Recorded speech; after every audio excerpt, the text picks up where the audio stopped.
Hello friends, good morning, welcome back. ఈరోజు మనం August 5కి సంబంధించిన పిఐబి న్యూస్ని డిస్కస్ చేద్దాము.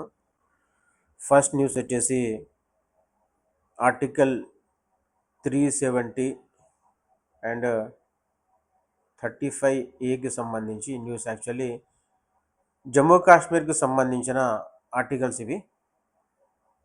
2019 exactly 7 years back 2019 and same date August 5న ఏమైంది అని అంటే, జమ్మూ కాశ్మీర్కు సంబంధించిన ప్రత్యేక రాజ్యాంగం ఉంది కదా, ఆర్టికల్ 370 ప్రకారం దానిని రద్దు చేయడం జరిగింది. ఇక నుండి జమ్మూ కాశ్మీర్కి కూడా భారత రాజ్యాంగం వర్తిస్తుంది. ఆర్టికల్ 370 ద్వారా ప్రత్యేక రాజ్యాంగం అనేది కల్పించబడింది కదా, అది ఇక నుంచి వర్తించదని చెప్పి 2019లో ఈ ఆర్టికల్ 370ని రద్దు చేయడం జరిగింది. దాంతోపాటు 35A కూడా రద్దు అవ్వడం జరిగింది. దానికి సంబంధించిందే ఈ న్యూస్ అనమాట. 7 years అయ్యింది అని చెప్పి ఒక పిఐబిలో న్యూస్ ఉన్నది. నెక్స్ట్ గగన్యాన్ మిషన్కి సంబంధించి, గగన్యాన్ మిషన్ అంటే భారతదేశం యొక్క అంతరిక్ష ప్రయోగాల్లో ఒక landmark Gaganyaan mission. Next భారతీయ అంతరిక్ష స్టేషన్, భారతీయ అంతరిక్ష కేంద్రం. ఇప్పుడు న్యూస్ ఎందుకున్నది అని అంటే, పార్లమెంట్లో దీనికి సంబంధించిన క్వశ్చన్స్ అడగడం జరిగింది. ఇంప్రూవ్మెంట్ ఎలా ఉన్నది అంటే, ఈ గగన్యాన్కి సంబంధించి crew escaped system plus humanoid robot ఉన్నది కదా, వ్యోమ మిత్ర అని చెప్పి ఉన్నది కదా, దానికి సంబంధించి ఇంకా పరీక్ష దశలోనే ఉన్నాయి. టెస్టింగ్ పీరియడ్లో ఉన్నాము. 2026 4th quarter నాటికి దీనికి సంబంధించిన ఇంకా కొన్ని డెవలప్మెంట్ యాక్టివిటీస్ అనేది జరగబోతున్నాయి అని చెప్పి చెప్పడం జరిగింది. నెక్స్ట్ ఇందులో క్రూ సిస్టమ్ కూడా 2027 నాటికి కంప్లీట్ చేస్తామని చెప్పారు. నెక్స్ట్ భారతీయ అంతరిక్ష కేంద్రం ఎప్పుడు 2035 నాటికి మనం లక్ష్యంగా పెట్టుకున్నామంటే, అంతరిక్షంలో భారతదేశానికి సంబంధించిన ఒక స్పేస్ స్టేషన్ని 2035 నాటికి ఏర్పాటు చేయాలనే లక్ష్యంతో మనం అంటే ఇండియా ఈ రకంగా తన యొక్క ప్రయత్నాలను చేస్తున్నది. స్టిల్ జరుగుతున్నాయి. ISRO has worked out overall configurations of భారతీయ అంతరిక్ష స్టేషన్ కంప్రైజింగ్ ఆఫ్ 5 modules. దీనికి సంబంధించిన ఇన్ఫర్మేషన్ ఇది. బడ్జెట్లో ఎన్ని ఎలొకేషన్స్ ఉన్నాయి అవన్నీ చెప్పడం జరిగింది. రైట్. నెక్స్ట్ ఈ లో ఎర్త్ ఆర్బిటాల్లో యాక్చువల్లీ న్యూస్ ఏంటంటే, ఇక్కడ దాదాపు ఏంటంటే భూపరితలం నుంచి 2000 kilometers కంటే తక్కువ ఉన్న ప్లేస్ ఇది లో earth orbital. Most of the satellites అనేవి ఇక్కడనే ప్రయోగించడం జరుగుతుంది. సమాచారానికి సంబంధించిన ఉపగ్రహాలు లో ఎర్త్ ఆర్బిటాల్లో ప్రవేశపెడతారు. ఇక్కడ ఏమవుతుందంటే, అత్యధికంగా ఈ స్పేస్ డెబ్రిస్ అంటే అంతరిక్ష చెత్త అంటారు కదా, స్పేస్ డెబ్రిస్ అది ఎక్కువగా ఉండడము, ప్లస్ ఒక ఉపగ్రహానికి మరొక ఉపగ్రహానికి మధ్య ఏమవుతుంది అంటే ఢీకొనడం జరుగుతుంది. దీన్ని నివారించడానికి గాను India space research organisation executed 20 collision avoidance maneuvers in the year 2025 till at 9 in the year 2026. దీన్ని గుర్తించడం జరిగింది. రైట్. సివిల్ ఏవియేషన్ మినిస్టర్కి సంబంధించి ఒక న్యూస్ అండి.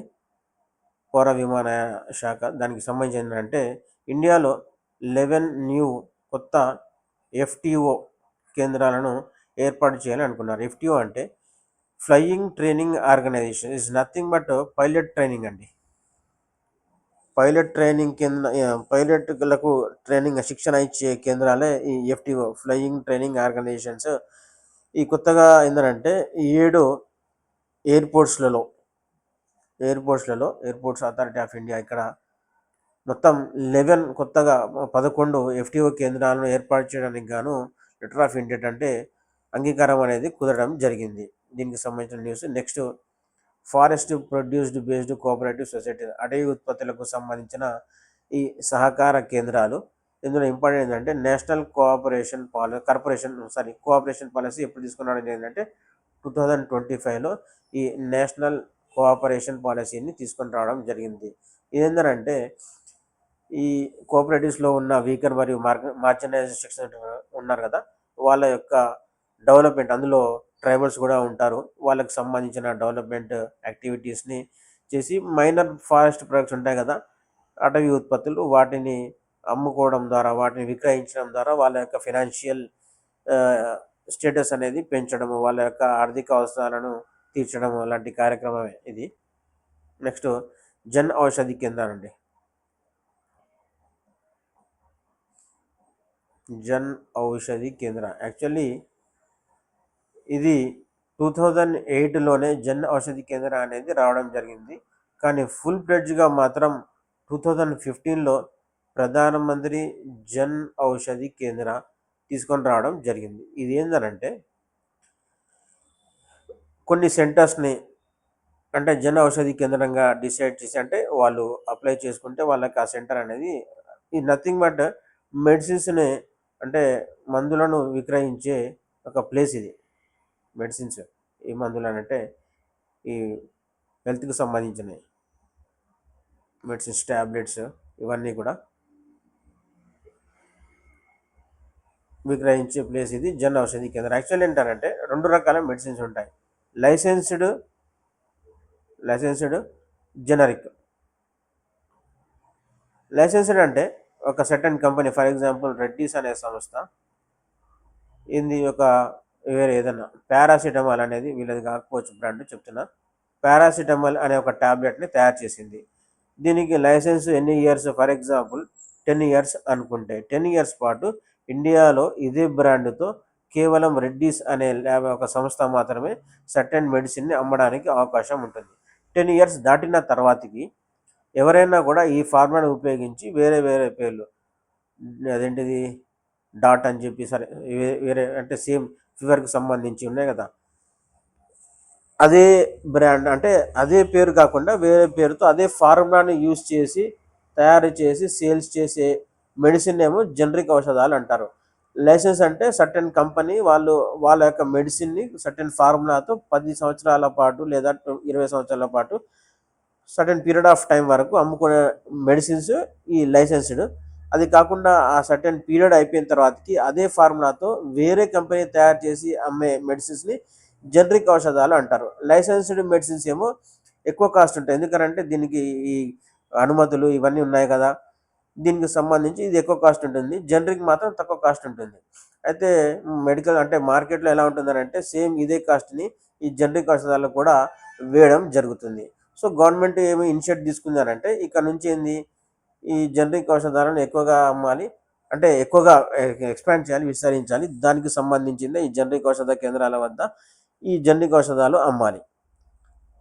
2023లో ఈ న్యూస్ దానికి సంబంధించి 2023లో గవర్నమెంట్ ఏం డెసిషన్ తీసుకున్నారంటే, పిఎస్సిస్ ఉన్నాయి కదా, ప్రాథమిక వ్యవసాయ కేంద్రాలు ఉన్నాయి కదా, అక్కడ ఏం చేశారు, ప్రైమరీ అగ్రికల్చర్ క్రెడిట్ సొసైటీస్, ప్రాథమిక సహకార పరపతి కేంద్రాలు ఉన్నాయి కదా, అక్కడ ఈ ఈ జన్ ఔషధి కేంద్రాలు ఉన్నాయి కదా, వీటికి సంబంధించి అనుమతులు ఇచ్చి అక్కడ ఈ మెడిసిన్స్ని అమ్మడానికి గాను ఒక ఎక్స్పాన్షన్కి అవకాశం ఉంది అని 2023లో ఈ పిఏసిసి కూడా ఈ జన్ ఔషధి కేంద్రాలకు సంబంధించి అనుమతులు అనేది ఇవ్వడం జరిగింది 2023లో. నెక్స్ట్ సహకారి సే సమృద్ధికి సంబంధించిన ఇనిషియేటివ్ హిమాచల్ ప్రదేశ్. యాక్చువల్లీ ఈ సహకార సే సమృద్ధి అనేది ఏంటంటే కోఆపరేటివ్ సొసైటీస్ ద్వారా అభివృద్ధి అనేది సాధించే లక్ష్యము, నథింగ్ బట్ ఇంకా రిమైనింగ్ ఏం లేవు. Next initiative under white revolution శ్వేత విప్లవం 2.0.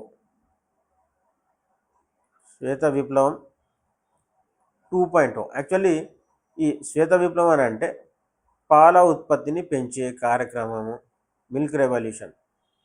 వర్గీస్ కురియన్ తెలుసు కదా, రైట్.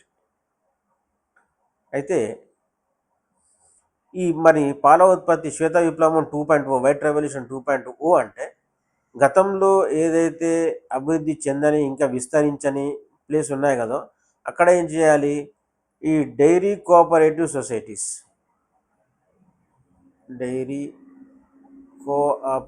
సొసైటీస్ని ఎక్స్పాండ్ చేయడం,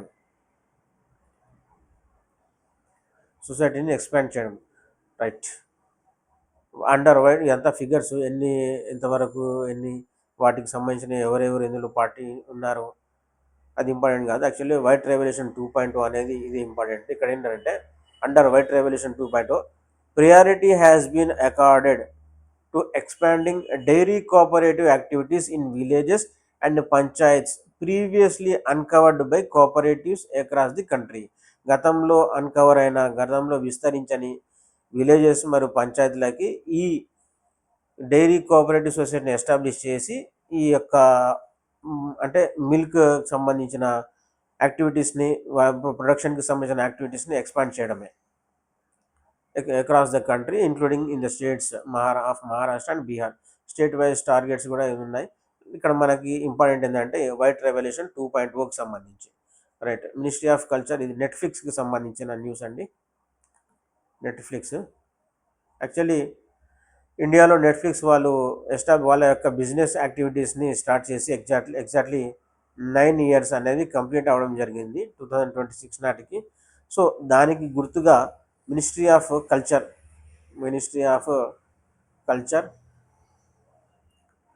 అండ్ మినిస్ట్రీ ఆఫ్ టూరిజం ఒక ఇనిషియేటివ్ ఏం తీసుకొని వచ్చారనంటే నెట్ఫ్లిక్స్ ద్వారా ఇండియాలో చూడదగిన సందర్శించదగిన ప్రదేశాలకు సంబంధించిన అథెంటిక్ ఇన్ఫర్మేషన్ని స్టోరీ టెల్లింగ్స్ ద్వారా చెప్పి భారతదేశానికి అంటే ఇండియాకి టూరిస్ట్ని అట్రాక్ట్ చేయడము, వాళ్ళకి సంబంధించిన అథెంటిక్ ఇన్ఫర్మేషన్ని ఇచ్చే ఒక కార్యక్రమమే ఈ యాజ్ సీన్ ఆన్ నెట్ఫ్లిక్స్ అనమాట. దీన్ని యాజ్ సీన్ ఆన్ నెట్ఫ్లిక్స్ అథెంటిక్గా ఎలా ఉంది అలా ఇన్ఫర్మేషన్ ఇచ్చి టూరిస్ట్ని అట్రాక్ట్ చేసే కార్యక్రమమే ఇది. దీనికి సంబంధించిన ఒక ఇనిషియేటివ్ని కన్సర్న్ మినిస్టర్ గజేంద్ర సింగ్ షెకావత్ గారు ఒక దీనికి సంబంధించిన పోర్టల్ని లాంచ్ చేయడం జరిగింది. నెక్స్ట్ లలిత కళా అకాడమీ సెలబ్రేషన్స్ అంటే ఫౌండేషన్ 72వ వ్యవస్థాపక దినోత్సవము లలిత కళా అకాడమీకి సంబంధించి అంతే. నెక్స్ట్ ఇక్కడ ఏంటంటే విద్యాంజలి అనే కార్యక్రమం అండి. యాక్చువల్లీ ఏంటంటే ఈ ఎన్ఈపి ఉన్నది కదా, నేషనల్ ఎడ్యుకేషన్ పాలసీ 2020 జాతీయ విద్యా విధానం 2020.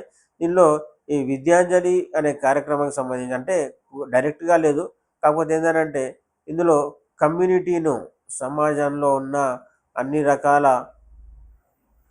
వాళ్ళని ఇందులో భాగస్వామ్యం చేసి ప్రభుత్వ మరియు ప్రభుత్వ అనుబంధ విద్యా సంస్థలు ఉన్నాయి కదా, దాని యొక్క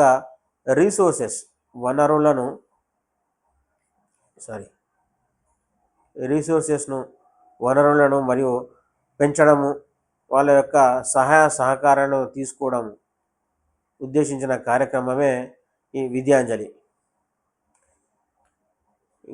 status of Vidyanjali and community participation in school education ఎలా ఉన్నది అని చెప్తున్నారు. ఇక్కడ మనకి ఇంపార్టెంట్ ఏంటంటే విద్యాంజలి అనే scheme. Next centre of excellence in artificial ఇంటెలిజెన్స్కి సంబంధించిన centre of excellence. The government of India has established 3 centre of excellence in artificial intelligence as part of the vision make AI in India and make AI work for India అనే ఒక కార్యక్రమంలో ఏం చేశారు, agriculture, sustainable cities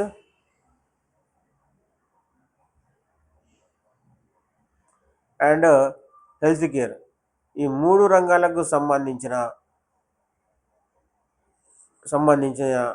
అంటే ఈ మూడు సెక్టార్స్కి సంబంధించిన అంశాలకు ఈ ఏఐని యూజ్ చేసేందుకు గాను ఈ సెంటర్ ఆఫ్ ఎక్సలెన్స్ అనే కేంద్రాలను ఏర్పాటు చేయాలని చెప్పి అనుకున్నారు.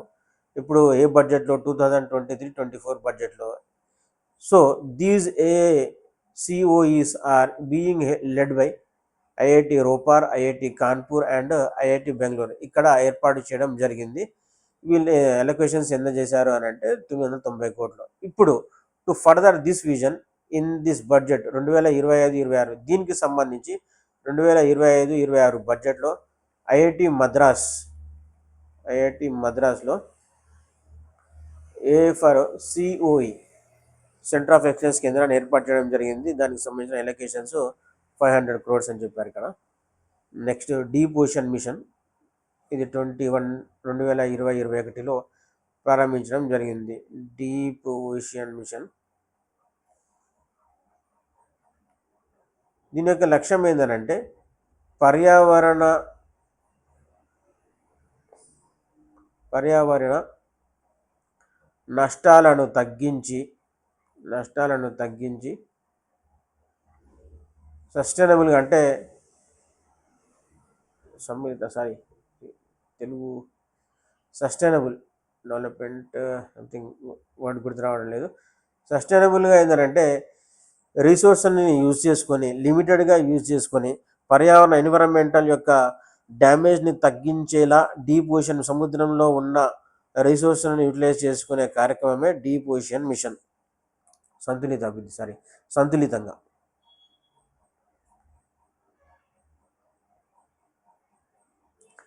ఇది నీతి ఆయోగ్ వాళ్ళు ఇచ్చిన ఒక రిపోర్ట్ అండి. యాజ్ టీజ్గా గుర్తుపెట్టుకోవాల్సిందే. Remaining care strategies for empowering care givers in Viksit Bharat 2047 నాటికి వికసిత్ భారత్ అనే లక్ష్యానికి సంబంధించి అంటే అన్ని ఎంటిటీస్కి నుంచి కూడా దీనికి ఏదైతే మన వికసిత్ భారత్ అనే లక్ష్యం ఉన్నా కదా దానికి ఏ విధంగా సహాయ సహకారాలు అందించాలి, దానికి స్ట్రాటజీస్ ఏ విధంగా ఉండాలి అని చెప్పే ఒక రిపోర్ట్ ఇది. Remaining care strategies for empowering care givers in Viksit Bharat 2047.